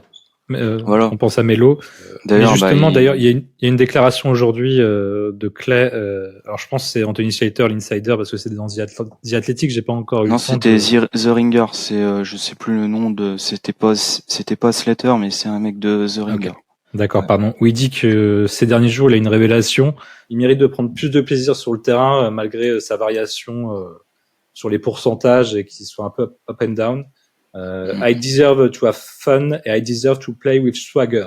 Donc vraiment, le mot a été dit swagger. Donc je pense que là, on va retrouver Kilo Klay. On veut juste qu'il kiffe sa vie, en fait. On n'en demande pas tellement. Mais c'est ça, quoi. Mais tu vois, là, sa révélation, c'est dû à quoi? Bah, c'est dû au fait que les 2 derniers matchs, le mec, il est benché dans les money time. Et je pense qu'un joueur de ce calibre-là, et en plus, tu vois, qui est benché, je pense que mentalement, tu prends un énorme coup et tu te dis, putain, mais en fin de compte, je suis devenu une grosse merde, quoi. Il faut que je me mette au niveau que je suis réellement, quoi, tu vois. Enfin, j'abuse un peu sur le fait d'être une grosse merde, mais c'est pour, tu vois, pour vraiment comprendre ce que lui doit ressentir, en fait. Et c'est con, si on l'avait fait avant, si Steve Kerr, après, je peux aussi comprendre Steve Kerr, c'est Klay Thompson, tu vois, c'est le mec qui a aidé Steph à gagner des titres, la franchise. c'est dur aussi, tu vois, même pour Steve Kerr, je pense que ça doit être très très dur pour lui de se passer de Klay Thompson et de lui faire changer ce Ouais, rôle. le truc, c'est que t'as l'émergence de Pods, et tu vois les stats, le 5 avec Pods à la place de Clay, ça a même des meilleures stats. Donc, il y Ouais, a mais ça c'est aussi, léger. il y a l'émergence de C'est pas le Pod même profil Gentry. aussi. Oui, c'est pas le même profil, mais du coup, il est plus indispensable. Parce que t'as un joueur sur le banc qui fit avec le 5 et qui apporte certes autre chose, mais ça fonctionne. Donc, et voilà, il a plus sa place assurée, quoi. Après, il en finira à nouveau des matchs. Hein. Oui, non, bah oui. Non, mais il va Heureusement. rester titulaire. Donc voilà. Mais en tout cas, il parlait dans son interview de s'inspirer de ces modèles sur leur fin de carrière qui ont duré comme Reggie Miller ou Ray Allen. On va enchaîner avec une inconnue, on peut dire. C'est le retour après l'All-Star break de CP3. Tu parlais justement de l'émergence de Pods Martin qui colle mieux à notre pace originel. On peut se demander quel rôle va avoir Chris Paul à son retour. Loïc, qu'on salue, qui réalise les sublimes illustrations des épisodes, nous demande est-ce que son apport est réellement indispensable? Non. Question suivante. Moi, je connais le bonhomme, je sais pourquoi il a posé cette question. Donc, mais non, en fait, moi, ce que je me pose, c'est, en fin de compte, qu'est-ce qu'il apporte de plus que Jordan Poole? Réellement, hein. Oula. Déjà, ça n'a rien à aucun voir. rapport. Il est censé apporter autre chose que Jordan Poole, sauf qu'au final, il apporte pas ce que lui devrait apporter. Moi, je comparerais pas. Il fait son job, mais c'est juste que ça correspond pas à ce qu'on veut faire. Oui, donc en fin de compte, c'est comme s'il apportait rien. Si ce qu'il apporte, ça nous apporte rien, c'est comme s'il apportait rien. Tu vois Non, on a le meilleur banc avec lui de la ligue, enfin le deuxième ou le troisième. Il y a le ratio assist turnover énorme et parfait comparé à ce que faisait Jordan Poole, sa complémentarité avec Dario Saric, voilà. Sauf que il a 39 ans et Steve Kerr le faisait jouer à côté de Steph Curry et Klay Thompson. C'est ça le souci. Et le truc, c'est que tu regardes les moyennes de minutes. Chris Paul, il a la 3e moyenne de minutes de l'équipe. Moi, il est là l'énorme problème. Il est pas ailleurs. Moi, déjà, dès le début de saison, quand on avait fait la preview, je disais, avait pas plus de 24 minutes, mais grand max, quoi. Ouais, Au final, il joue 27, il clôture les matchs. Et moi, je vous avais dit, ça sera un des top. Steph. Je vous avais dit, ça sera un des top, ça sera un des joueurs qui aura le plus de temps de jeu.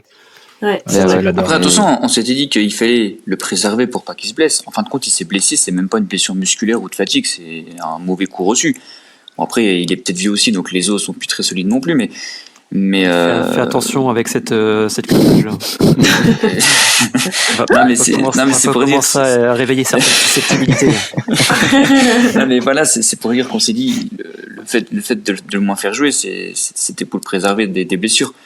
En fin de compte, c'est même pas les muscles qu'on lâché, quoi. C'est un os, donc c'est autre chose encore. Mais il y a pas grand chose à reprocher à Chris Paul en soi. C'est ça, en fait. Non, mais voilà. Il fait son job, quoi. Mais le truc, c'est qu'après l'utilisation. Non, Joe. C'est pas l'utilisation, en fait, en fait, pour moi, c'est un problème de complémentarité. Parce qu'au niveau de son jeu, en fait, il est bien. Ça, on peut pas le nier. Et même, il est même mieux que tout ce qu'on nous prédisait. Quand tu écoutais, en fait, tous les fans des Suns, quand il arrive, on nous a vendu un joueur qui arrivait complètement cramé, et en fait tu te rends compte que c'est pas le cas. Sauf que le souci, c'est que là où pour s'insérer dans une certaine complémentarité dans la line-up, tu voudrais Sean Livingston et t'as Chris Paul, quoi, au niveau d'un point de vue gabarit et d'un point de vue envergure, on n'est pas, ça matche pas, quoi. Mais sur son rendement personnel, t'as pas beaucoup de choses à lui reprocher en fin de compte. Ah oui, non. Clairement. Mais du coup, ça serait quoi la solution? Parce qu'il va réintégrer le groupe et il va avoir des minutes. Mais comment on ajuste ces minutes? Parce qu'on est tous d'accord, on veut plus voir finir les matchs, on veut plus voir avec Steph. Mais du coup, tu le mets avec qui en sortie de banc? Oui, déjà plus starter. Ça, normalement. Moi, justement, je trouve que si Klay accepte, et c'est ce que je milite depuis le début, d'être 6e homme, moi, je trouve que Chris Paul en sortie de banc avec Klay Thompson pour justement mettre Klay Thompson sur orbite, ça peut être une bonne chose. Klay Thompson, c'est ce qu'il lui faut, c'est un meneur qui lui donne les ballons dans les mains pour qu'il puisse shooter, en fait. Sachant que Steph, Il est principalement là pour se créer son shoot lui-même. Enfin bref, c'est son meneur à lui. Là, au moins, Klay Thompson, il aura un vrai meneur pour lui qui pourra s'occuper de lui, quoi. Je suis d'accord Sans avec parler ça. d'être 6e homme, il peut jouer beaucoup avec la seconde unit en continuant d'être Oui, c'est ce qu'il titulaire. fait. Oui, C'est c'est juste ça. qu'en fait, oui, tu Clay, il t'échanges va juste. pas passer 6e homme. Oui, clairement. Clay, tu continues à l'avoir en début de second quart-temps et début quatrième quart-temps, et juste C'est ça. au lieu de faire avec Pods, il fait les minutes, quelques minutes avec Steph, et Clay, il fait les minutes avec CP3. Ouais. Alors ensuite, t'as un axe du coup qui est CP3, Clay, Saric, et pas hyper athlétique. Puis pas hyper ouais. Bah, Ensuite, t'as du spacing, c'est switch sur demi-terrain, En fait- tu rajoutes GP2 ou TGD, ça va. Tout à fait. Je pense qu'il y a un truc à faire là-dessus. Hein. Parce que en plus, CP3 et Pods en même temps sur le terrain. En fait, c'est que Pods, on se rend compte qu'il peut apporter pas mal en playmaking, quoi. Et du coup, en fait, ses qualités de playmaking se marient peut-être plus avec Steph que en l'ayant à côté de Chris Paul. Sachant que Steph, on le fait vraiment jouer plus dans un rôle d'arrière maintenant, avec beaucoup de sorties d'écran. Et Pods, d'ailleurs, il avait fait sortie des stats de fou à la passe. Hein. Il a même fait un match à 14 passes, 0 perte de balle, ce qui était historique. Hein. Je sais plus il a enchaîné 3 matchs en perte de balle et avec genre 40 passes décisives, quoi. Donc, Mais même Chris Paul, il était jaloux. Hein. Donc c'est pour ça. C'est inspiré. Pods nous surprend et c'est même pour ça qu'il fait oublier Chris Paul et qu'on se dit mais à quoi nous sert Chris Paul, parce qu'en fait Pods qui run la second unit, on n'a pas de problème avec ça, quoi. Mais c'était Après, complètement Chris Paul inespéré en apporte plus. toujours son expérience. Oui, c'est sûr qu'on l'attendait pas à ce niveau-là. Après, c'est surtout aussi un joueur qui s'intéresse à Pods, hein. Il le dit, hein. Il prend des conseils tout le temps auprès de Steph Curry, limite il le fait chier, il l'appelle tout le temps machin, il prend des conseils auprès de Chris Paul aussi, donc sa progression elle est pas non plus elle est normale, quoi. Si c'est un joueur qui s'intéresse, qui a envie d'apprendre. Non, elle est bluffante, c'est un rookie quand même. Hein. Mais c'est ça. Ouais, c'est on ouf. se demande des fois si c'est un rookie. Oui, Pods, c'est le rookie, justement, comme je disais, justement. Pods, c'est le rookie qui joue comme un daron, quoi. C'est, Ouais. il a déjà le vice, il a déjà, Déjà, c'est un rookie il est top 10. enfin, si tu refais la draft, il est pas 19ème. Hein. C'est Mais déjà, quasi un top 10, quoi. rookie qui prend des... Autant de charge, ouais, c'est ça. Ouais, c'est ça. Ouais, je cherchais le mot en français, j'ai pas trouvé. Mais ça montre son intelligence et son placement dans le jeu, etc. Enfin, c'est fou pour un rookie. Puis son courage. C'est surtout qu'en plus, les passages en force qu'il provoque, c'est pas sur n'importe qui. Hein. Je sais qu'il en a fait sur Joel Embiid, sur Anthony Davis. Enfin bref, il y va sur tout le monde, quoi. Je veux dire, c'est pas parce que le mec, c'est pas parce que le mec, c'est un All-Star, c'est un big man, tout ça, qu'il se dit non, moi, big man ou pas, rien à foutre. Hein, il s'en fout, et il a déjà le bénéfice du doute. Enfin, les arbitres lui accordent certaines charges que d'autres auraient pas. Ouais, il le fait tellement bien. Ouais, c'est ça, mais ils ont déjà vachement... Je suis pas sûr parce qu'il est vraiment bien placé à chaque fois. Hein. Ah ouais, oui. Non, mais il le fait vraiment très bien. Mais ça c'est un art de provoquer les passages en force. Et là, lui, il le maîtrise. Hein. Il est déjà réputé pour ça, quoi. Ah oui, alors que... Clairement. Du coup, on va repasser sur CP3. On est d'accord, un rôle en sortie devant, donc peut-être en couplant ses minutes avec Clay. On espère que Steve Kerr nous écoute. D'ailleurs, Steve Kerr, on a appris qu'il va pas coacher le match de ce soir contre Utah parce qu'il est aux funérailles en Serbie de Dejan Milojevic. Et ça sera Kenny Atkinson qui sera sur... Pour tous ceux qui voulaient voir sur le banc. Kenny Atkinson, nouveau coach des Warriors, on verra ce que ça donne. On verra. Ça va rien changer, mais au moins il sera sur le banc. On verra. Voilà. Bon, on va pouvoir revenir désormais. On parlait de CP3 sur la trade deadline qui a été plutôt calme. Hein, côté de San Francisco, il y a quand même un mouvement à signaler. Corey Joseph a été envoyé, ainsi que 6 millions, je crois, aux Pacers, afin d'économiser l'8 millions. Merci Joe pour la précision. Afin d'économiser 8 millions à Joe Lacob, le propriétaire en luxury tax. Et en retour, on a récupéré un second tour la prochaine draft, donc on aura un choix de draft. Mais bon, ça sera le pire choix entre le deuxième de Milwaukee ou Cleveland. Donc troisième. Ça va être encore... c'est Pelicans, Cleveland et Bucks. Bon, ce sera un 55 quoi, pick 55. Voilà, exactement. Donc Je voilà. sais pas si tu l'as dit, mais on a aussi envoyé un pick de draft. Oui, mais Indiana. c'était pick un second.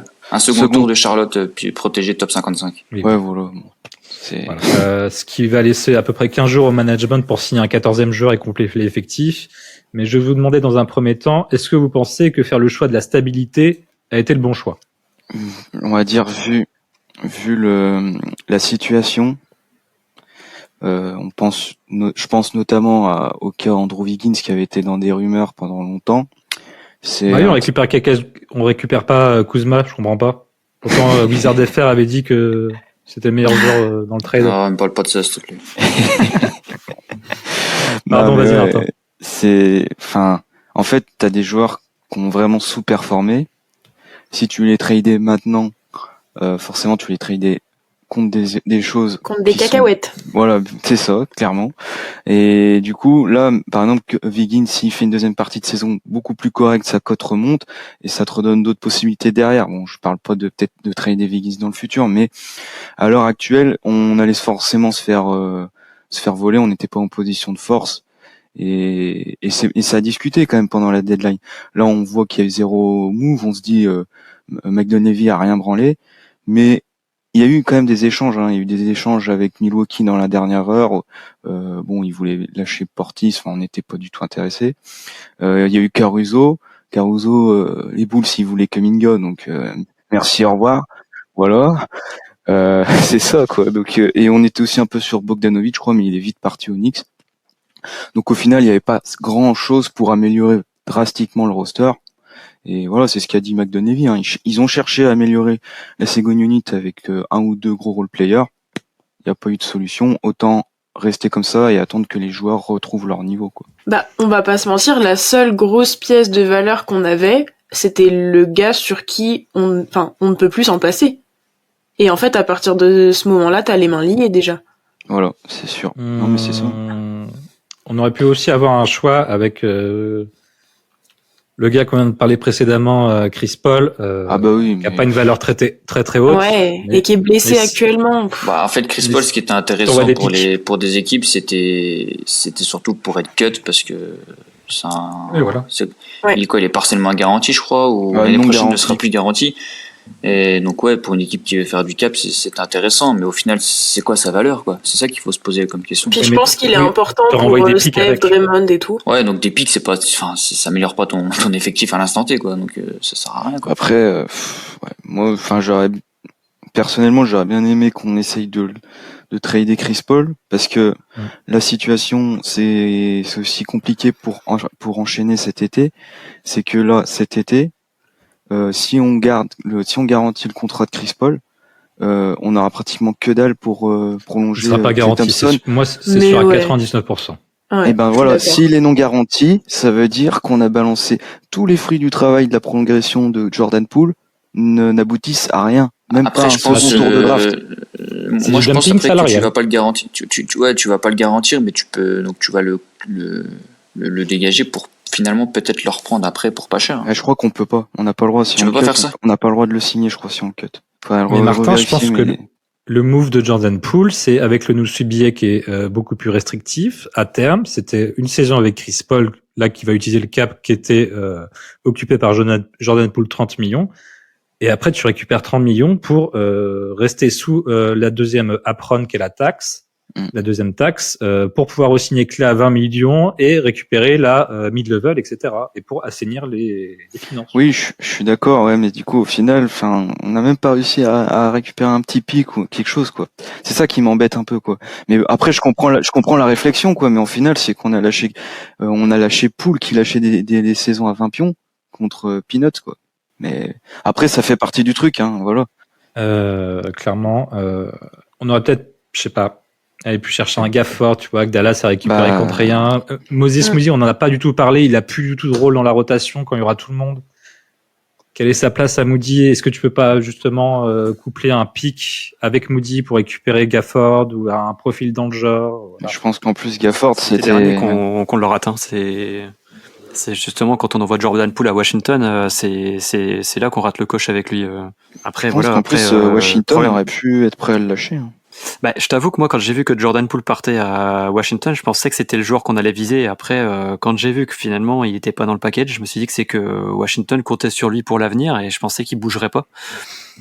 Bah, Ouais, mais là, du coup, mais- ils ont pris Wendell Carter Jr., c'est ça, ou Carter Jr. qu'ils ont pris. Hein. Non, Marvin Bagley, pardon.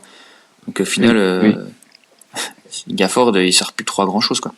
il est parti au Si, Mavs. si, quoi. Gafford était devant dans la rotation. C'était leur pivot titulaire. Ouais, mais du coup, quand Bagley est arrivé, ils ont tout mis sur Bagley. C'est Bagley qui a pris le. Non, Bagley était en sortie de banc. Oui, parce que Il me semblait Il avait- qu'ils avaient mis Bagley, ok. Mais de toute façon, non, ils ont dit que la continuité, c'était avec Marvin Bagley qui voulait le faire progresser, quoi. Qui voyait plus de niveau avec Bagley que Gafford. Je pense qu'on a fait le tour sur la trade deadline. On va essayer de se projeter maintenant sur la fin de saison. On est actuellement 10e à l'ouest et on s'interroge un peu, notamment dans la commu. Il y a Sigam qui nous demande est-ce qu'on est capable de faire un run pour la qualification automatique en playoff et la 6e place. Pour info, on accuse en ce moment 5 matchs de retard sur les Pélicans. Est-ce qu'on doit viser là-haut ou s'assurer déjà la place 7e, 8e du play-in? Bah, déjà, faut y aller crescendo, hein. Faut prendre étape par étape et puis on verra bien, quoi. faut déjà S'assurer le play-in, ça sera pas mal, déjà. Voilà, faut assurer le play-in et surtout gagner les matchs contre les concurrents directs. Parce qu'avant la fin de saison, jusqu'à la fin de saison, on joue 4 fois Utah, 3 fois Dallas, où on a déjà perdu un match, 3 fois les Lakers, où on a déjà perdu un match, et on joue une fois les Pelicans, où on est à 1-1 dans la série, donc il y aura le tiebreaker en jeu. Donc c'est des matchs qui coûteront hyper cher, il faut déjà gagner ceux-là, quoi. Pour info, on a le 4e calendrier le plus favorable de la ligue aussi.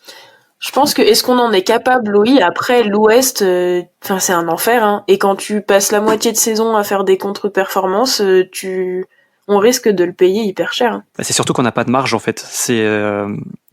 Quand on faisait la revue d'effectifs tout à l'heure, c'est un peu ce qui ressort, c'est que contrairement aux années où vraiment l'équipe elle gagnait, là t'as pas de marge, t'as un joueur qui est pas bien et ça se ressent tout de suite sur le jeu et sur le collectif.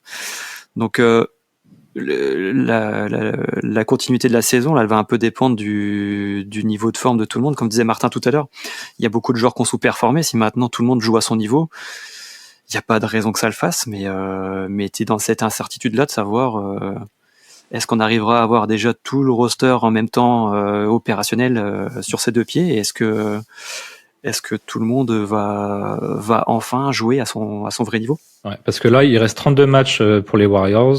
Moi, la 6e place, vu comment ça part, ça gagne beaucoup dans la conférence. Faudra s'approcher de la barre des 48 victoires. Ouais. En gros, j'ai fait le calcul, 23 victoires, 9 défaites. Ouais, c'est facile, chaud, hein. En fait, le truc, c'est que moi, j'ai regardé un peu le détail des matchs. Pour moi, il y a à peu près une quinzaine de matchs où, sur le papier, je dis bien sur le papier parce qu'on a 0 marge, comme disait Thomas, où on est favori. Et si tu ajoutes les matchs où on est en 50-50, au total, ça fait un total de 25 matchs. Donc en fait, il y a 7 matchs où on attaque la rencontre où on n'est pas favori sur le papier. Donc après, voilà, faut assumer notre niveau, quoi.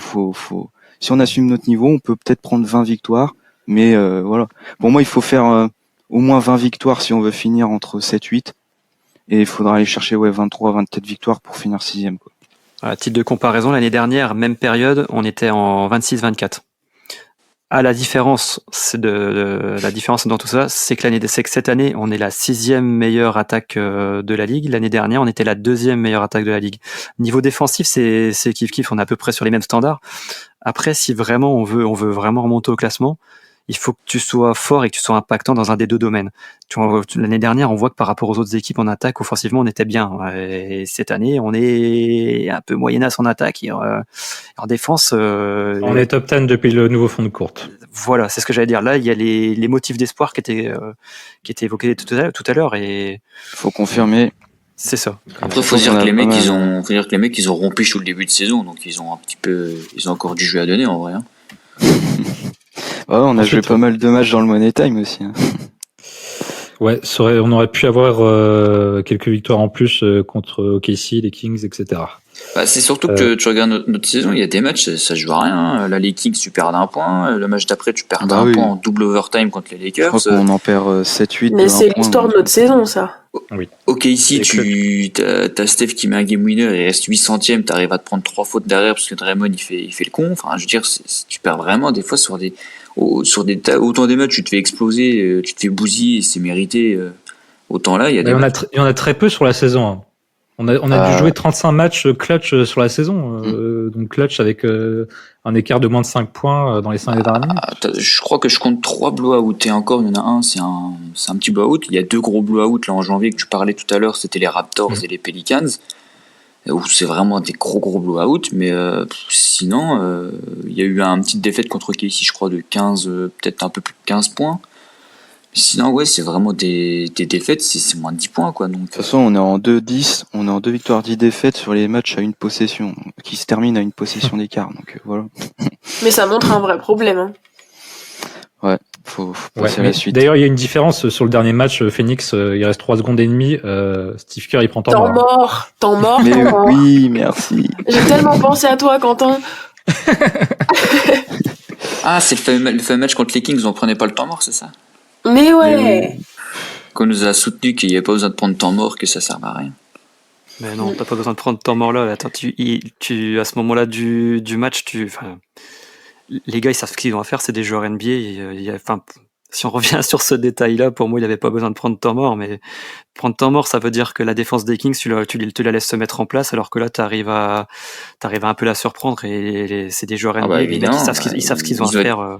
Ils ont été surpris par ce qui s'est passé, ça c'est sûr. Hein. Après, la défense des Kings, c'est pas la défense du siècle Après, non plus. Voilà. Bon. En tout cas, on fera un épisode de toute manière avant la fin de saison. Mais la 6e passe, va falloir faire un run très costaud, comme on l'a fait les 2 dernières saisons. En vrai. Ouais, c'est vrai. À chaque fois, fin février, mars, on a fait des reruns. Sans transition, on va évoquer le All-Star Game qui se déroule ce week-end à Indianapolis. On aura 2 représentants des Warriors, avec Steph qui va y participer pour la 10e fois, c'est ça, Joe? Ouais, c'est ça, 10e fois. Mais en tant que réserviste, cette fois-ci. Ouais. Malheureusement, mais bon, au moins il y est, Malheureux. c'est toujours ça. Oui, Mais c'est plus ou normal. moins normal. Il faut aussi dire que les 2 mecs qui sont au-dessus de lui, titulaires, c'est largement mérité. Hein. Ça mérite à à fait. fond, les Luka et Shai. Et il y a Pods qui est invité au Rising Star, donc content pour lui. Surtout le gros événement du week-end, à mon sens, c'est le concours entre Steph et la meilleure tireuse à 3 points de WNBA, Sabrina Ionescu, qui, je le rappelle, avait fait un petit 25 sur 27 All-Star Game féminin l'année dernière. Alors, moi, je trouve ça génial. Je pense vraiment que c'est l'événement du week-end. Oh bah hein. C'est là où il va y avoir le plus de monde. Je veux vos pronos. Qui remporte le concours? Steph. Moi je je mets une petite piécette sur Sabrina, tiens. Oh, bah, Sabrina, elle a dit qu'elle shootait de la ligne NBA. Hein. Elle se Mais je dégonfle pas. je pense pas qu'ils vont le faire, je pense qu'ils vont quand même. Ah non, si, c'est elle shoot avec les ballons c'est taille 6, Ouais. je crois. Mais par contre, c'est la ligne après, la ligne NBA elle pour a elle aussi. le range. Hein. Ensuite, voilà. Ils l'ont Oui, non, confirmé? franchement. Ah donc je mets une piécette sur Steph alors. Mais je trouve ça trop bien qu'elle relève le challenge de se dire on tire à la même distance. Non mais ce qui est surtout bien, c'est que ce soit Steph. Bon après il a proposé ça, je pense que ça sort surtout d'une discussion qu'il a eu avec Pods à un échauffement, mais c'est quand même sympa de la ligue de le faire et venant de lui qui a toujours défendu le sport féminin, hein, comme Exactement. il faut pas oublier que sa thèse de sociologie de son diplôme est basée sur les inégalités du sport chez les femmes, c'est ça, je crois, un truc comme ça. Enfin bref, c'est le sport féminin. Il a toujours défendu ça, donc au moins c'est bien. Ça va pouvoir mettre de la grosse, même une énorme lumière sur le sport féminin et montrer que il n'y a pas que les hommes qui sont capables de faire ce sport, quoi. Après voilà, le niveau on peut discuter peut-être du niveau, c'est peut-être encore différent, mais voilà, les femmes sont capables de faire le même sport que les hommes, quoi. Et ça sera bien de le voir. Ah oui, surtout aux US, hein. De toute façon, c'est ultra développé la WNBA. Les autres, vos pronos? Moi, je vais dire Steph. Hein. Allez, Steph aussi, mais de toute façon, ça sera que du fun et c'est tellement Steph. Oui. Ok, je vais prendre Sabrina, moi, vu que personne n'a choisi. Voilà. Après, moi, je veux pas dire, mais depuis qu'il a annoncé ce concours, il est bouillant à 3 points, hein, donc. Ouais, c'est vrai, c'est vrai. Ça l'a Mais- motivé en tout cas. Après, C'est vrai. Faudrait peut-être que Draymond lui fasse ses passes, du coup, par contre. mais c'est lui qui aura la pression, en tout cas. Oui. Parce que s'il Ah oui, perd, c'est vrai. oui, non, mais voilà, Après, il a c'est beau à pour le lui, la fun, pression, mais s'il perd, il sait que voilà, il va Mais se faire en vrai, afficher, je pense que lui, tout Steph qu'il est, je pense qu'il pense même pas à ça. Je pense Mais qu'il oui. pense juste à s'éclater. Voilà, c'est un petit concours, machin. Après, je sais que les haters, ça va les faire sauter. S'il perd, ouais, il perd contre Oui, une voilà. femme. Mais ça après, qu'est-ce que je Elle dis, aussi, elle a un peu de pression, mine de rien. Faut pas qu'elle choque. Oui, Parce que complètement justement, aussi, hein. c'est une ouverture. Enfin, c'est tellement une fenêtre encore plus grande pour le sport féminin et mine de rien, je pense qu'il y a un peu de pression quand même. Parce que ouais, faut voir comment ils vont articuler le concours. S'ils font un truc tout classique, les deux font un tour de rack et c'est terminé.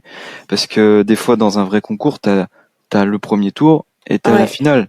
Donc Ouais. des fois, t'as le premier Non, tour. là, ils vont le faire en une fois, là. Ouais. Moi, je je pense sais pas aussi, si ouais. vous avez vu d'ailleurs, mais la NBA a mis un tweet comme quoi on peut voter pour savoir lequel des deux shootera en dernier. Ils ont mis ça en place tout à l'heure là, donc c'est Ah, tu faut votes voter. et ouais, tu votes pour savoir pour qui tu veux voir shooter en dernier. Et c'est sur quoi? Ok. Sur l'appli NBA, je crois, j'ai vu un tweet défiler tout à l'heure où c'est Kyrie Irving qui donnait son prono de la finale. D'ailleurs, je D'accord. crois qu'il mettait Sabrina en plus, si je me trompe pas. Mais ouais, ils ont balancé un tweet comme quoi on pouvait voter pour choisir. Merci pour l'info, Joe. Et il n'est pas sélectionné, il a sûrement refusé d'ailleurs. Mais il y a un joueur des Warriors que j'aimerais bien voir au concours de dunk, c'est Ah Jonathan ouais. Kuminga. Bah ouais. Ah ouais, ça peut faire un concours d'exception un jour, parce que c'est top 5 de la ligue niveau athlète. Hein. De toute façon, Ouais, après, je pense que son émergence assez tardif, c'est un peu retenu la ligue, je pense. Tu sais, je pense qu'il sélectionne des joueurs qui sont chauds depuis le début de saison, et pas un mec qui était là depuis Ah non, mais- 2 mois, tu vois. Non, mais non, Kuminga, il est bien. Gros, il y a des mecs de G-League qui viennent. McClung. Ouais, mais McCluck, c'est parce c'est le tenant du truc. C'est pas, tu me diras, ils ont pris l'autre, le Oui, frère mais de Topin. même donc, l'année ouais, dernière, non, tu vois. Et ouais, c'est pas Et- faux. Donc, Non, c'est juste que tous les gros joueurs refusent en fait. Donc Ouais. d'ailleurs, Jalen Brown, il va. Donc déjà, c'est un gros nom, ça arrive peu. C'est c'est parce qu'il y a personne qui va, c'est pour ça qu'il y va. Non, mais Ça- c'est vrai ça que le concours de dunk, en parlant de ça, il perd de son charme quand même. Bah, On est d'accord, Bah, c'est le- pas- non, c'est- quoi. Normalement, c'est le concours à 3 points maintenant enfin, ouais, c'est il y a un peu plus de le hype. highlight du week-end. Hein. Non, mais quand tu regardes à l'époque, t'avais des mecs comme Jordan et tout qui le faisaient. Maintenant, c'est presque des no-name, hein, en vrai. Enfin, on va pas se mentir. Ouais, Oui. c'est, à part Jalen Ça Brown cette dépend année, des c'est années, des mais no-name. ouais. Hein. Si, t'as James Jackson Jr. qui le fait, je crois. Enfin, ça reste quand même ça reste, ouais, c'est un no-name quand même, quoi. Mais c'est pas un role player, quoi. Donc, Clairement. Enfin, pour terminer l'épisode, on va finir sur le voyage à San Francisco qui attend trois splash poders, pardon, puisque Adrien qui n'est pas là ce soir, Martin et Joe vont partir d'ici, et Nico évidemment, à kendomination.fr. Donc ils sont 4 effectivement. Vont partir voir les Warriors en live tout bientôt. Je vais commencer par Joe parce qu'il va se retrouver dans la même position que moi l'année dernière et assister pour la première fois à un match des Warriors en live.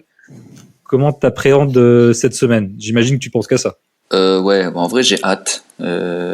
Parce que déjà de découvrir un nouveau pays, un pays donc en plus je rêvais d'aller, mais ça c'est tout béné parce que je vais pouvoir allier un nouveau pays et le sport un des sports que je préfère. Donc non, franchement, ça va être cool. En plus, on aura le droit à 3 grosses affiches avec les Bucks de Giannis et Lillard. Il y aura notre Frenchie de top 1 draft avec les Spurs et Wembanyama. Même les Bulls, hein, même si c'est plus les Bulls des années 90, ça reste quand même une grosse franchise historique. Donc non, franchement, hâte. Ça va être une bonne ambiance. Et puis, si on peut porter bonheur, on va pas se gêner. Oui, parce que moi j'étais parti. Il me semble que vous avez fait 4 sur 4 ou 3 sur 3 vous l'année dernière. On avait fait 4 sur 4 la saison dernière. Moi j'étais parti pour la première fois aussi dans le même cas que toi, voir les Warriors en live pendant une semaine. Et on avait fait 4 sur 4 et on avait fait une série de matchs record pas vu depuis 25 ans puisqu'on avait été mené de 10 points ou plus dans les 4 matchs. Et on a remonté à chaque fois et c'est des Jordan Poole et Klay Thompson qui avaient. Il y avait une dinguerie contre Portland, je crois, ou je sais pas quoi, on est mené Ouais. de 25 points ou je sais plus quoi. Ah oui, non. Ouais, Ah oui, c'était Jordan Poole et Kuminga qui nous avaient carry dans le Money Time, je me rappelle. Oui. Non, donc c'était plus ou moins le meilleur moment de ma vie quand je suis rentré dans le Chase. Martin, toi, t'es déjà venu pendant la période de Noël, il me semble. Ouais. T'es déjà allé Ouais, à SF. J'y étais allé la saison dernière pour le Christmas Game contre Memphis. Donc Trop ouais, bien. c'était exceptionnel. Enfin, le Chase Center, c'est vraiment quelque chose, quoi. Tu rentres dedans, en plus t'arrives au-dessus, donc tu vois toute la vue vers le bas quand quand tu montes tout en haut. Donc c'était vraiment exceptionnel. Et ouais, j'avais vu 4 matchs, 4 victoires, donc je suis à 100% de victoire aussi. Donc Ah ouais, chaud, on faut espère continuer la... on essaie de prolonger la winning streak, comme on dit. Et voilà, ouais, on va bien kiffer, quoi. Et le match de Noël là, c'est pas le fameux match où t'as Clay qui se fout de la gueule de Dylan Exact. Brooks par terre, non? Ah, Ouais, c'était ce match-là, mais c'était le kiff. Je suis allé. Ah, il C'était était légendaire exceptionnel. ce match. Mais c'était Ah ouais. Ja Morant était en feu, inarrêtable, et nous en face, nous il y avait, ouais, c'était Jordan Poole, je crois qu'il sort un gros match, et puis et Klay Thompson aussi. Mais ouais, avec Draymond Green et tout, c'était un peu chaud avec Dylan Brooks, donc c'était sympa. Mais ce qui est très bien avec le Chess Center aussi, vu que c'est une salle très récente qui date de 2019, c'est que même si t'as pas les meilleures places, parce que nous on était placés l'année dernière à peu près sur 3/4 à peu près au niveau haut du stade, la plongée est tellement bien faite que tu vois totalement bien le match. C'est vraiment, enfin, c'est nickel. L'ambiance est parfaite. J'espère que vous allez surkiffer tout ça et voir Steph Curry, parce que nous on l'avait pas eu la saison dernière. on croise les doigts, c'est surtout ça, quoi. Oui. Pour l'instant, ça a l'air de tenir. On aura une semaine de répit parce qu'il y aura une semaine sans match avec le All-Star Game. Mais ouais, franchement, on croise les doigts. Plus ça se rapproche, plus on a de chance de le voir. Donc, alors évidemment, on y va pour les Warriors, mais c'est sûr que les Warriors avec Steph, c'est toujours autre chose, plus plaisant, quoi.